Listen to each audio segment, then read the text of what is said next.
Three-time All-Pro, Hall of Famer, Lions legend. Calvin, why don't you wear that gold jacket every day? I would. All right, I'll have to get it. I'll wear it next time. Where is it? It's in my closet. No. We actually got a new one this year. We had the old heavy one, and they gave us like a lighter performance light jacket. So it's pretty cool. You have a different. They gave you like a Batman, like a better, like lighter stuff, so you can be more agile. Exactly. What? I love that. I think you should break it out at the Calvin Johnson Celebrity Golf Classic this year. I'm hearing it's June 30th. What do I need to know?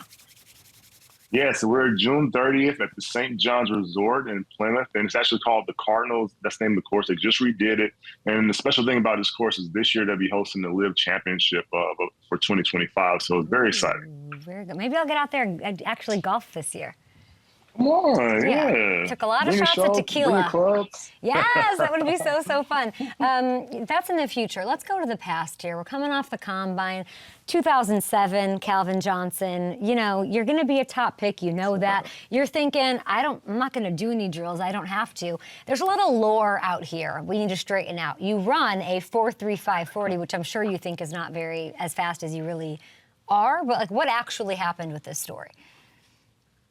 So to set it off right, I wasn't going to do anything going into the draft. My agent was like, you don't have to do anything. You're going to be a top pick. I was like, well, okay. And I went into all the meetings and whatnot. And everybody's like, you're 240 because I weighed in at 240. There's no way you could run, a 4.4. I'm like, shit, I'm going to run faster than a 4.4. And I kept getting that question over and over, like, you can't run because you're 240. I was like, okay. I called my agent. I'm like, can you send me some cleats? Like, next day me some cleats. He next day me some vapors or whatever. And there's a story that I borrowed somebody's cleats, right? So what had happened was the quarterback group was running before us. And the last quarterback, I think he might have went to like East Carolina. James I forget his name. Yep, James Pinky. So he happened to wear the same size shoe, and he asked for a pair of shoes to wear. I don't know why he didn't have shoes for one of the biggest interviews of his life. But anyway, he wore my shoes, and what they saw was everybody saw him giving me back my shoe because he's the last runner.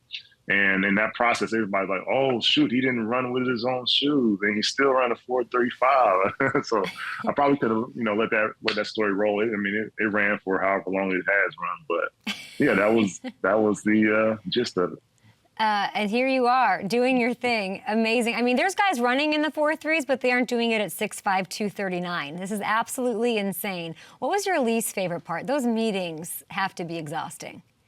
Yeah. The meetings, they're taxing. Yeah, they're testing you. They're taxing you. You get frustrated. It was like, man, I just want this trip to be over with. I just want to go play ball. Do you remember the questions they asked you? Yeah, there's a bunch of, scheme type questions, trying to figure out if you know your coverages, if you know different looks. So, it wasn't terribly hard. But then they asked you some stuff about, I think it might have been maybe Mike Marks when I was testing with the Lions potentially that he might have been asking me about fronts and whatnot. I was like, I can't tell you nothing about a front. I would literally, that's what I would opt out of if I were you. I'd be like, I don't need to know scheme or do you see me? Do you see me? And what I can do, just throw me the ball. That's what I would have done. We saw receivers put on a show and have opportunities. It's always fun to see at the Combine. Is there anybody that's sticking out to you already in this draft class at wide receiver? Yeah, for sure. Tech McMillan, was Arizona, I believe. Just his size. I'm like, this guy he's built to be a number one receiver. Let him play in the slot. Let him play outside. They like to put the little guys in the slot. Let the big guy get in the slot. Let him run across the middle and make plays. In my heyday, when I was playing all the positions at the receiver position, that's when I was really able to really dominate the game. So let that kid go play everywhere. And then also, like my man from Texas, I was able to see him throughout the year. When they went over to the SEC. Shout out to my dude, Tashard Choice. Now he's the running back coach in Detroit. I was watching a big part of reason I was watching Texas was because he was the running back coach out there. But I caught a glimpse of Matthew Golden. Yeah. And this guy is making plays. He's getting behind DBs all the time. He's fast, obviously, as we saw that 4.29 that he ran. But I love the guy. He can make plays on the ball down the field, even though he's not the biggest guy out there as far as receivers go. Yeah, and Tet is 6'4". He can fly, and he didn't work out, but he did measure in it at a legit 6'4", which I figured. Yeah, you might like that. I figured. You were love to the big guys. Of course. You were such a huge part of the draft when it was in Detroit. It was so fun to see you be part of that. Yeah, look at that. You're just so cool. You always look so cool. How do you pull off a cool look like that, Calvin? Don't say that. My No, you sisters do. and my brother, they're gonna be talking trash. Like, you're not cool. No, even on the sidelines at all the game, you have like the coolest jacket. You're so effortless. You always have the shades on. Like you're a cool looking guy. I appreciate if that happened in Green Bay, if you got to do the pick, would you get a warm welcome? Do you think you'd get booed by a Green Bay crowd? Good question. I mean, I think it's a double-sided sword there. I got a lot of them that love me. I got a lot of them that dislike me. So I think since I'm not playing anymore, I might get a warm welcome, perhaps. A warm welcome. Get a warm welcome. I love that. Let's talk about Travis Hunter. So this kid made some waves at the Combine. Let's all take a listen to this. What's more difficult for you doing football or what Tony does in baseball? Probably me, what I do in football, because it's a lot on your body. You know, Tony, he's a great player, but you got to do a lot in football. He was asked about playing corner and receiver, and which was more difficult, or if it was more difficult than what Shohei Ohtani does with the Dodgers. What do you think about that? Ooh, that's tough. I mean, baseball my first love, and to be able to pitch, you know, and then to be able to hit the ball like he does as a pitcher, that's unseen. We haven't seen that ever, you know. So, I mean, the dude's a bona fide star, but Travis Hunter is too. The way what he's done in college to play both ways. I mean, it's tough to say which one is tougher. We know that football is definitely tougher on your body, but the level of skill to be able to hit that ball and place that ball where it has to be, that's you know, it's excellence, you know, and what we've seen from both of them. So, but just football being my number one sport, the team sport, the selfless sport that it is, and what it does to your body. It takes a little bit more to be able to, you know, be a star, you know, such as Travis Hunter, and be able to do that on a professional level, man. If he plans on playing both ways, you know, I'm gonna be tuned in, because you know, I got to see how his body holds up. That's gonna be tough to be able to withstand the rigors of an 18-game now season, playing both sides of the ball, 60+ plays on both sides of the ball. So that's tough. What would you advise him? Do you think he should play both ways? Oh man, I don't know. I mean, he's a great corner. I mean, he has awesome ball skills. I mean, honestly, you know, if we're talking about, like, you know, that paycheck, you might want to play receiver. But and I say that because, you know, you're going to get worn down. I mean, it's inevitable that you're going to get beat. You're going to get worn down playing both sides of the ball if that's the case.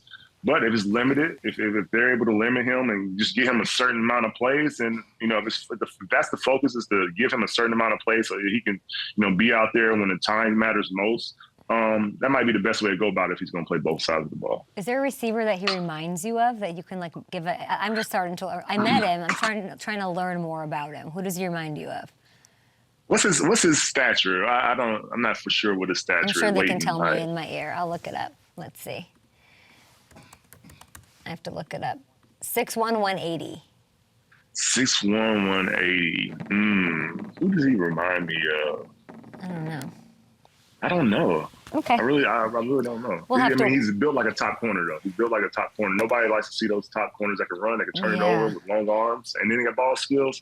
That's scary as a corner, but he's scary as a receiver too, though. Yeah, we'll see we'll see where he goes. I'm thinking about the other news that's going on in the NFL outside of the Combine and the draft, which, of course, I mean, crazy that free agency is a week from today. Lots of, like, it's nerve-wracking. All these things happen. But the big news is that the Commanders, with just Jaden Daniels, who you saw up close and personal, we can get to that, now have another receiver, Deebo Samuel. He's headed there for a 5th-round pick. When you heard the trade, what did you think? Because I feel very much like the Commanders are this year's Lions. If that hurts, I'm sorry.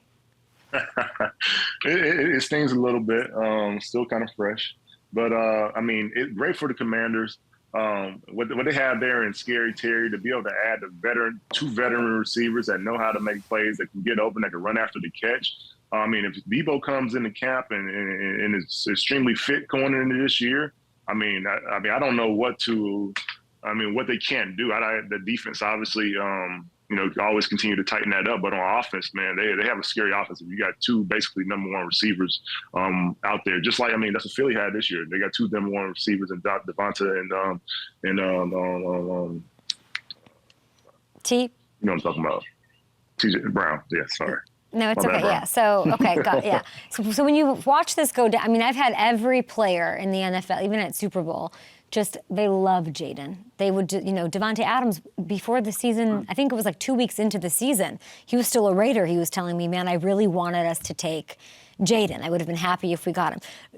I'm sure you're seeing what everybody else sees, but I would just love to hear from you. I mean, I'm sure you'd like to go play for the Commanders. Could he entice you? I feel like Jaden's the best recruiter in the NFL right now.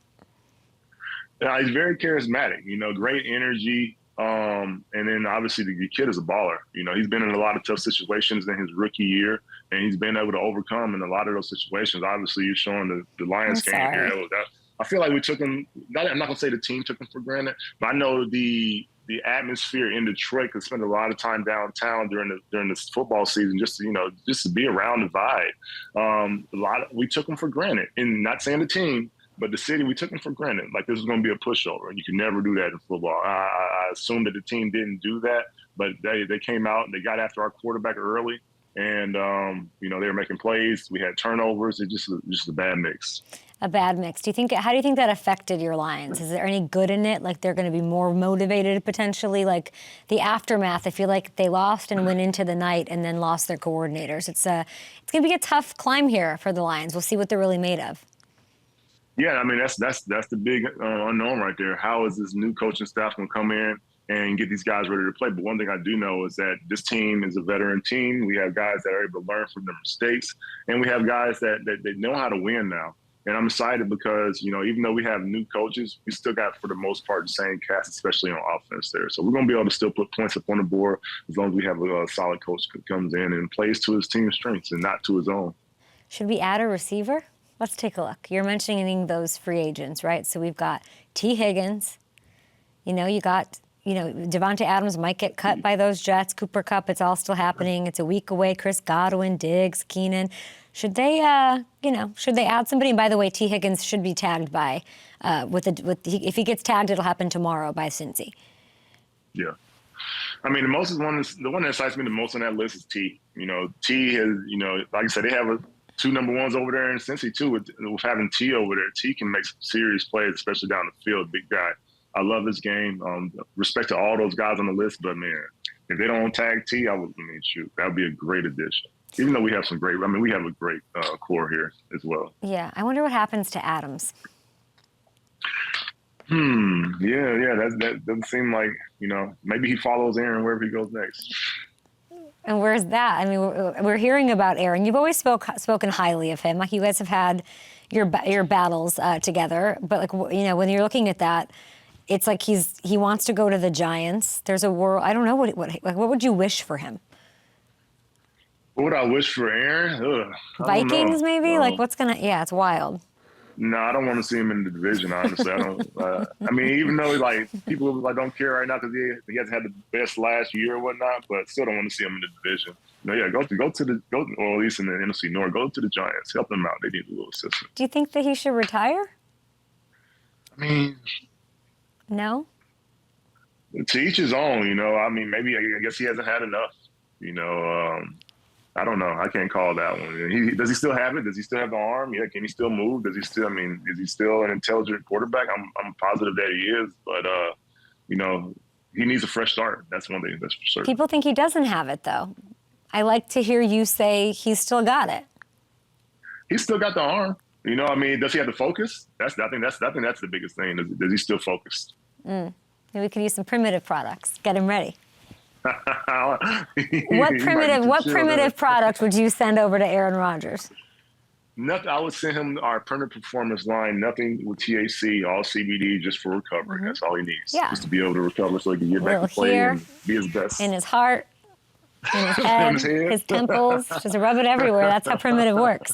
You said that you can't really speak to each his own. You know a little extra about Matthew Stafford, though, and I was tracking this thing happening because that was the big chip that needed to fall to see about the draft and these other quarterbacks, Aaron Rodgers included. So they agree, they restructure the contract over the weekend. It seems like Matthew happy to be in Southern California, all of that. The Rams let him test the market, and he's going to take less money to stay in LA. What does something like this do to Matthew Stafford? Is it motivating to him, or is there resentment? Probably not. What does this kind of a thing do to him?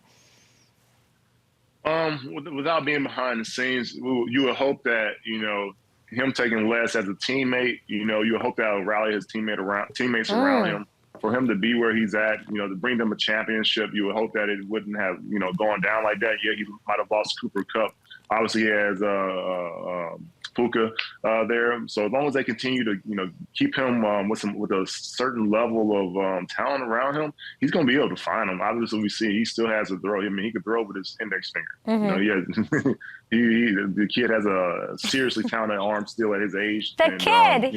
Do you know that if Flacco doesn't come back and if Rodgers hangs it up or doesn't find a home, that kid is the oldest quarterback in the NFL? I don't know. I guess I just been calling him the kid since back in the day. But yes, you're right. He's the oldest. Yeah, that's right. I didn't think about that. Yeah. Why do you think? Time goes fast. I guess what I'm trying to get at is what motivates him. Like, I would have hung it up after that Super Bowl probably. What motivates a Matthew Stafford? I would have to say that, Matthew loves to perform. Yeah. He knows that he still has it in the tank. And, he can, and I feel like he's seeing everything a lot clearer than he was. Not that he wasn't seeing it clear back then. He's seen all the looks almost. He knows what defenses are going to do to him. And for right now, it's just like, it's just art to him. He's just picking them apart. You have to really love the game to play through broken ribs and the toughness that he shows. But it's interesting to me. I wonder, we're talking about this gold jacket. How often and what are the conversations like about the Hall of Fame with Matthew when you do see him?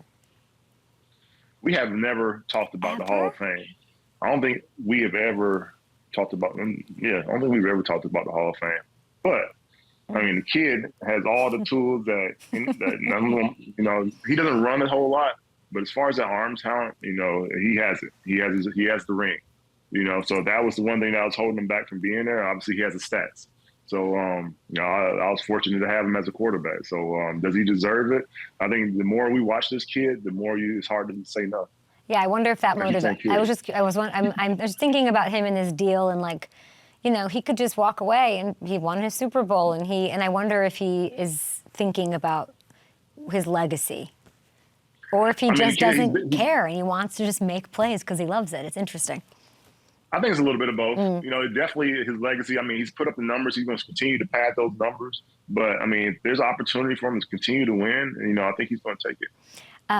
What happens, because if Kupp's gone, just from your receiver mindset, how big of a loss is that? It's a big loss. Kupp was consistent. He's been Mr. Consistent for those guys for a number of years.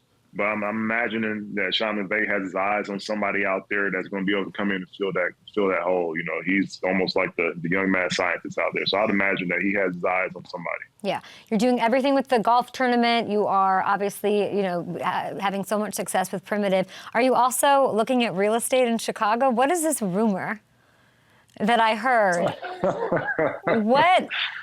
Don't tell me there was truth to this. There's a rumor that you were going to be the Bears wide receiver coach. How much truth is there to that? There's zero truth to that. I spent too much time on my company. And, Antoine is there. He just went there. Ben Johnson took him. Both of them, skipped town on us. I ain't mad at them, but, we were having success here.